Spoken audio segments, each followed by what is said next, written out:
Hello, welcome back to the channel. Today we're diving straight into how to create project workflows in Todoist, your complete 2025 guide.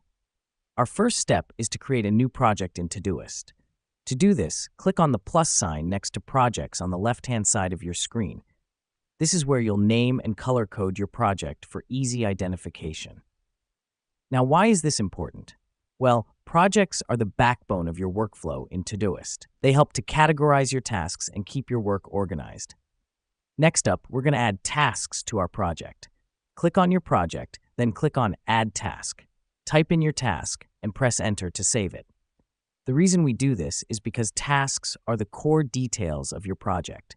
They're the specific actions you need to take to complete your project. Now that we've done that, let's make things more manageable by breaking our tasks into subtasks. Click on a task and then click on Add Subtask.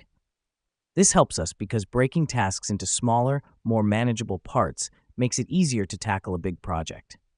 Our next step is to set due dates for our tasks. Click on a task, then click on Schedule.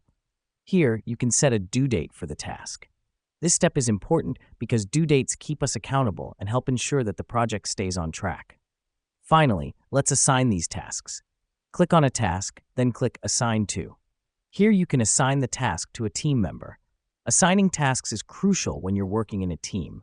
It ensures accountability and lets everyone know their responsibilities. And just like that, you've created a project workflow in Todoist. With these simple steps, you can manage your tasks efficiently and effectively. Remember, the key is to keep your tasks organized, broken down into manageable parts,